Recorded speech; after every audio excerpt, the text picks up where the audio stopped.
Laiatu Latu, for me, man, is just it's a difficult mental battle because you and I look. I think you want to I think you want to buy in a lot more than you actually have bought in at this point. I could be wrong about that.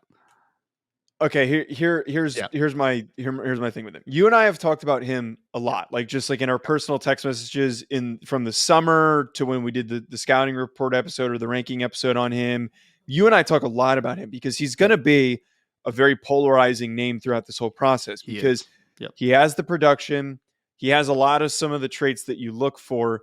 But yes, I agree with you. I feel bought in. I'm not as bought in as I think as some people are because you can kind of tell from some people that are hyping him up on Twitter, I don't think they necessarily know what they're looking at. And I don't Mhm. think that they truly understand the severity of his injury history. So Right. I'm bought in. I'm just not top 10 bought in like some people are painting him to be. That makes sense. Look, so this is where I am with Latu. First and foremost, you talked about it already. We talked about it in the summer. He has a very troubling medical background that he's going to have to answer to. He was at the University of Washington, medically retired because of a broken neck. That's a little bit disconcerting. I mean, there was a reason that DK Metcalf fell into the late stages of the second round because of the neck injury, right? So like that's scary. Latu, for me, Joe, first of all, he looks the part. I think he was 6'4" and an eighth. I think he's 264 pounds. Like he's a good size, good looking He's got a rusher. crazy good frame. Like you watch Yeah. him on film and you don't even realize he's That he's 6'5, 260. 265. Yeah. It's pretty nuts. Yeah. No, it really is. He's got a very clean frame. I think that he could still add power to that profile as well. I love the football player, Laiatu Latu, as far as there is no pass rusher in this class, in my opinion, that has a deeper toolbox than Laiatu Latu. He has not just a rip, not just an arm over, not just a club rip, club swim. Like he's got a little bit of everything, man, Mm. which is just really nice. He's got an inside counter. He's got a lot of tools in his toolbox, which matters, right? Like that transition to the next level. Guys that have a little bit of that advanced toolbox, they're usually the ones that have early on production. They usually don't have to develop as much. And he looks the part. He plays the part from a technical perspective and he plays hard, right? Like he plays really hard. I like all those things a lot. The issues I have, which we've talked about a little bit, the medicals are going to be a troubling thing. I mean, there's a possibility that it completely checks out. And if it does, I think he probably does end up going in the first round because you just can't get those ready-made pass rushers the way that you have Laiatu Latu. The other thing that kind of just makes me hold back a little bit because I think he's decently bendy. I think that he's got pretty good hip flexion and everything and ankle flexion. Mm. Yeah. I just don't think he's a great athlete, man. Like I think he's fine, right? Like I think he's a solid athlete. I just didn't see explosive on film. I saw more he's smooth, right? Like he's a smooth mover. It's good, it's functional, but I didn't see anything where I'm like, there's not I don't think there's a high upside to Laiatu Latu. I think he's a ready-made pass rusher that the medicals check out. He could be a very valuable member to a room. I just don't necessarily see high upside with him. I don't see tools as much as I do with some other guys in the class. That I don't disagree with. And Yep. that's also part of the reason why I'm trying to be super realistic with it. And that's what I was saying earlier. And this is no knock on other people that do, scouting or NFL Yep. analysts or whatnot, but we're already starting to generate this buzz and you start to see more and more people talking about Laiatu Latu. It's very easy to watch him and see all the stuff that you talked about and get excited and be like, oh, look at all the things that he does. And I'm one of those people who really likes him, but I understand what you're talking about here. Physically, there is a cap, and I think that he's already at that physical cap. He could put on some more weight, and actually, I might even argue maybe it's to his benefit to put on a little bit more bulk and play a different type of a role than what he was playing at UCLA. Because to your point, he is not a very bursty, cut you down type of a player like Jared Versus, where he plants, he goes, he tackles the ball carrier, he blows through you.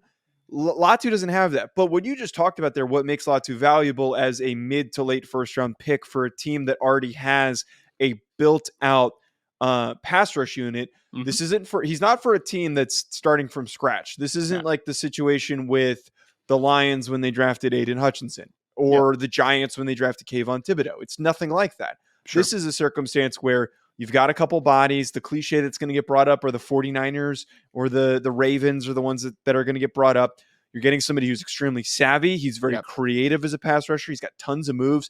But the thing that juices me up, and I think that these developed and experienced defensive coordinators are going to see with him, is the guy's motor is unbelievable. Like he is going to have, I think he's got the best motor out of any of the edge rushers I've watched, and will probably have the best motor out of any of the players in the class. I don't know if you watched the clips that I pulled that I posted on Twitter. Go watch them. Oh, I blocked you, so it was impossible that I watched it. Yeah, you muted me. I know you did because I'm too cool. You. Sure. By the way, I appreciate you texting on Slack while we're. I just noticed that out of the corner of my eye. No, I'm just kidding. I don't care. We both do. Yeah. What I was getting at though, that there's those couple of clips that I posted, Ryan. There's like 2 different plays against USC where he misses, where Caleb Williams, who's one of the most difficult to track quarterbacks in college football, he misses. And he completely loops back around full speed and comes back and finishes the play. It's almost Will Anderson-esque the way that he just plays past the whistle. And that shit, I'm in. I'm in that if you've got the you got the technique, you got the motor, you're going to be successful. You just might not be a 15-plus sack guy in the NFL. No, you're probably more an 8 to 10, maybe a 12 occasionally. Like that's probably more where you are. Joe, you're talking about comps, and I mean, there's a lot of guys that I think could be brought up here. I think he's just really, honestly, here's a different comp than the one I gave you yesterday. Cause I think you described him and I think you described him well as far as not a high ceiling, but the floor is incredibly high and he's just going to be a luxury pick. Dietrich Wise, that plays for the New England Patriots, is like one of those dudes. We're just like, you look and you're just like Dietrich Wise, like 6'5", 265. He looks the part, but like, is he incredibly bendy? Is he incredibly explosive? No. But then he has like 7, 8, 9 sacks usually. We're just like, he's just good, right? Like he's just a good football player. And I think that is what Latu is. Latu strikes me as the perfect luxury pick for a playoff team. Similar, different players, completely different players. So people just don't understand what I'm saying here. Do you remember last year, 2 years ago, though, where the Kansas City Chiefs, who have been a consistently good team, at the end of the first round, they're like, you know who we're going to take? George Karlaftis, because he's just a good player. He's just a good football player. And that's what he ends up being. And I could see the same thing with Latu, a team that is ready for another Super Bowl run or contention. The Philadelphia Eagles, right? We're just like, you know what? We're going to take a shot at Laiatu Latu. That's what we're going to take.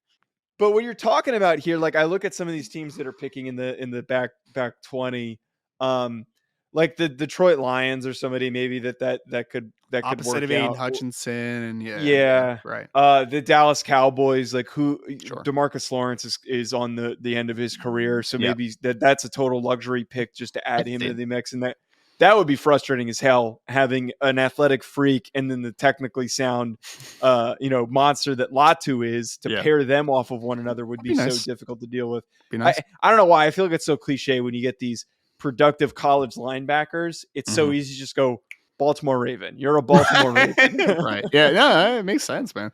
And he honestly fits the style of a Baltimore Raven, though. They always like those 6'5", 260 plus, like those thick stand-up rushers that are they play that 3-4 outside linebacker type role.